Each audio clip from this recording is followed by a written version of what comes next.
बताते हुए भगवान श्री कृष्ण श्रीमद् भागवत गीता के 3रे अध्याय में कहते हैं, नियतम कुरु कर्मं त्वं कर्म जायो ह्यकर्मणः शरीर यात्रा पिचते न प्रसिद्धेत अकर्मणः। श्री कृष्ण श्रीमद् भागवत गीता के 3रे अध्याय में ही आगे कहते हैं, जस्य इंद्रियाणि मनसा नियम्य आरभते अर्जुन कर्म इंद्रियैः कर्म जोगैः अशक्तः स विशिष्यते। भी पति पत्नी महर्षि कश्यप जी और माता दिति की तरह से आचरण करेंगे, यानी जब कोई भी नारी, कोई भी स्त्री, कोई भी पुरुष दिति की तरह से दुष्टता करेंगे और मर्यादा का उल्लंघन करेंगे तो उनके दैत्यों जैसे दुष्ट संतान उत्पन्न होगी।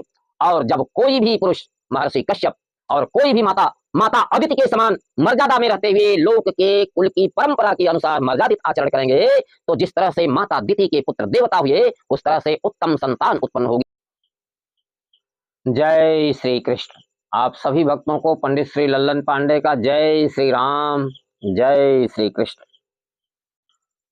भगवान श्री कृष्ण से अर्जुन पूछते हैं, हे प्रभु, यह तो कर्मों की गति बड़ी विचित्र है, हम क्या करें और क्या न करें? क्योंकि आप अपने अब तक जो कुछ भी बताया उसमें कई जगह स्थितियां विरोधाभास की मिलती हैं प्रभु, इसलिए यह संदेह निवारण कीजिए कि आखिर हम क्या करें और क्या न करें। अब इसे बताते हुए भगवान श्री कृष्ण श्रीमद् भागवत गीता के 3रे अध्याय में कहते हैं, नियतम कुरु कर्मं त्वं कर्म जायो ह्यकर्मणः शरीर यात्रा पिचते न प्रसिद्धेत अकर्मणः।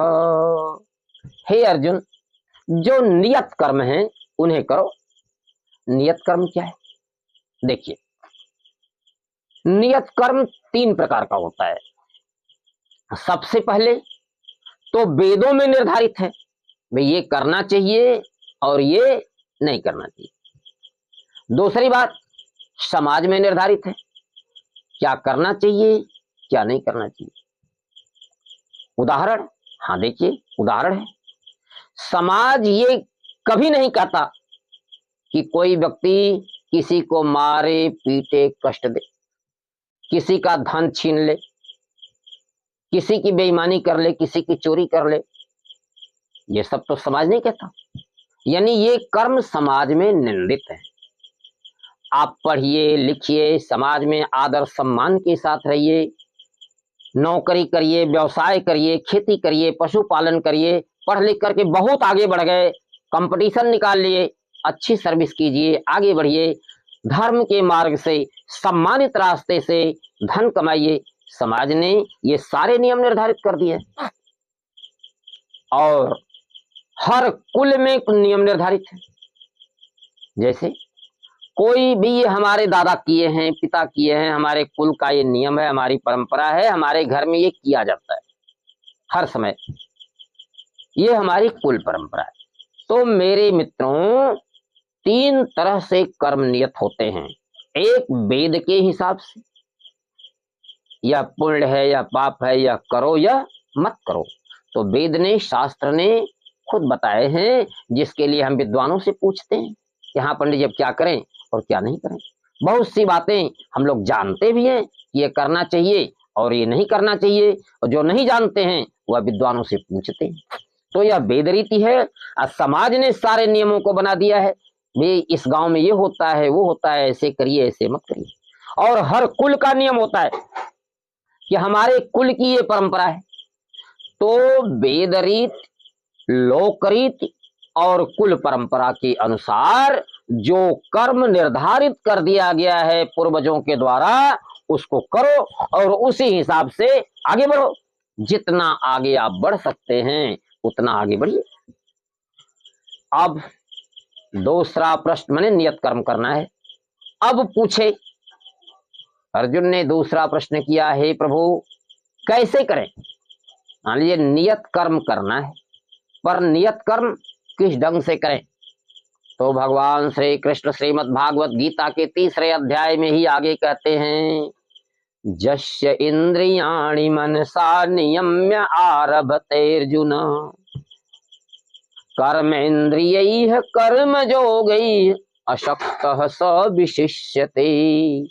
हे अर्जुन, जो पुरुष अपने मन और इंद्रियों को अपने वश में करके आसक्ति को छोड़कर, देखिए, जब भी किसी पुरुष की मन और इंद्रियां उसके वश में होंगी तो निश्चित है कि वह सत्संग किया होगा, उसे ज्ञान होगा, उसे कुछ विवेक होगा, तभी तो वह मन और इंद्रियों को वश में कर सकेगा।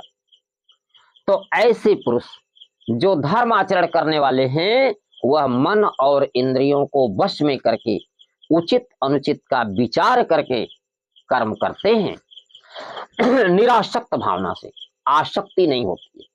तो इस प्रकार से जो कर्म करते हैं उसे कर्म योग कहते हैं। आइए इसे उदाहरण से समझते हैं। ऐसा कर्मयोगी गृहस्थ आश्रम में भी हो सकता है, साधु सन्यासी भी हो सकता है, कुछ भी हो सकता है, कोई भी हो, कर्मयोगी सभी लोग बन सकते हैं। कैसे बन सकते हैं, आइए उदाहरण से समझते हैं। हाँ, महर्षि कश्यप ऋषि के 13 पत्नियां थी। यह कथा श्रीमद् भागवत महापुराण के 3 स्कंध में वर्णित है। महर्षि कश्यप ऋषि के 13 पत्नियां थी, जिनमें अदिति बहुत ही अच्छी थी, बहुत गुणवान थी, पतिव्रता थी और वह पति की बहुत सेवा करती थी, पति की आज्ञाओं का पालन करती थी। सारे अच्छे कर्म, जैसे पूजा में पति का सहयोग करना, फूल तोड़ना, स्वच्छता रखना, हवन आदि की व्यवस्था करना और पति के स्नान ध्यान में उनकी यथासंभव मदद करना, उनके वस्त्रों को धुलना, हर व्यवस्था करना। वह पति की पूजा पाठ की सारी व्यवस्था करके पति की सेवा करती थी और पति को प्रसन्न रखने के साथ पति के साथ साथ ध्यान करती थी, भगवान का चिंतन करती थी, भगवान की तपस्या करती थी, हवन आदि रोज के जो कर्म है नित्य के वह करती थी, त्रिकाल संध्या स्वामी के साथ करती थी। और इसका परिणाम जानते हैं क्या हुआ? इसका परिणाम यह हुआ कि माता अदिति के पुत्र देवता हुए, इंद्रादि देवता। जो इंद्रादि देवता हैं वह माता अदिति के पुत्र थे। मेरे मित्रों, जो भी पति पत्नी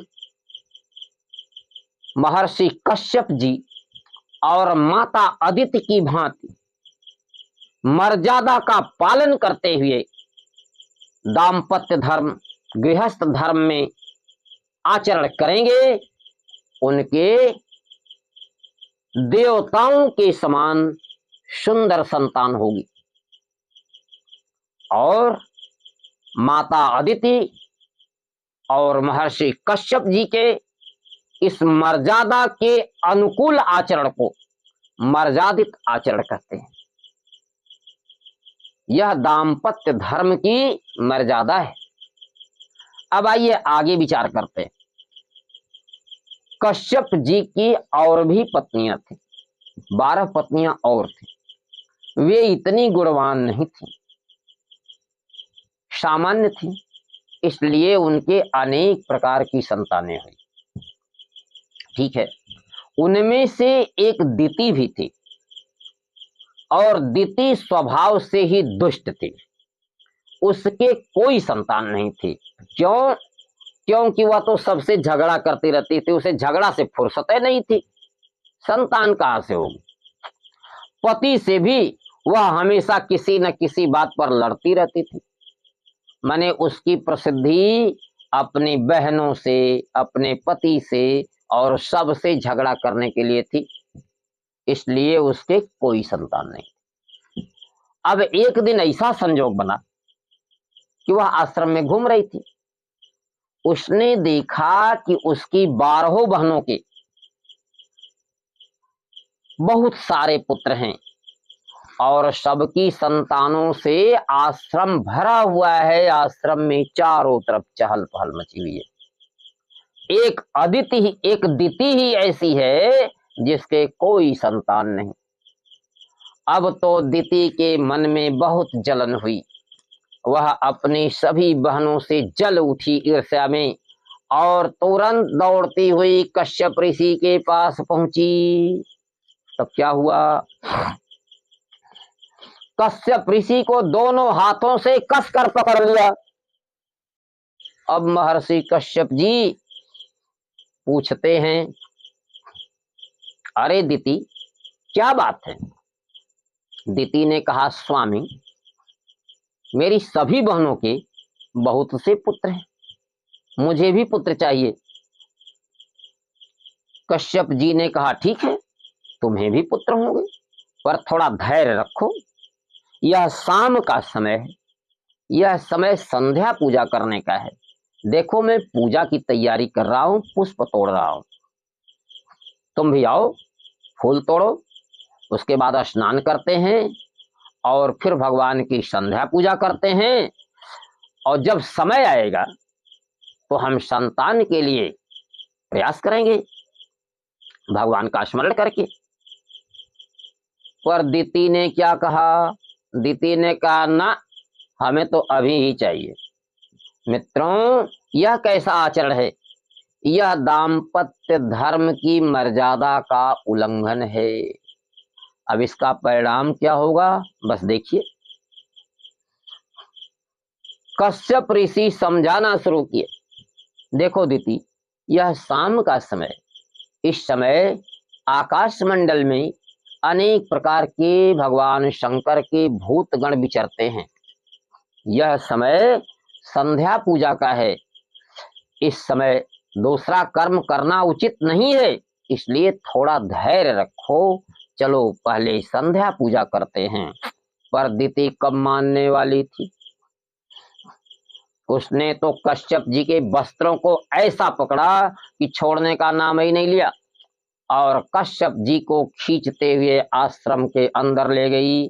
फिर क्या हुआ, वही हुआ जो होना था, और दिति के गर्भ से दो महादुष्ट असुर उत्पन्न हुए, जिनका नाम था हिरण्याक्ष और हिरण्यकशिप।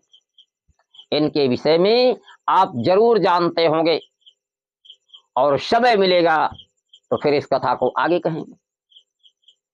यहां का प्रसंग यह है कि दिति के दुष्टता के कारण उसके दैत्य उत्पन्न हुए। मित्रों जब भी पति पत्नी महर्षि कश्यप जी और माता दिति की तरह से आचरण करेंगे, यानी जब कोई भी नारी, कोई भी स्त्री, कोई भी पुरुष दिति की तरह से दुष्टता करेंगे और मर्यादा का उल्लंघन करेंगे, तो उनके दैत्यों जैसे दुष्ट संतान उत्पन्न होगी।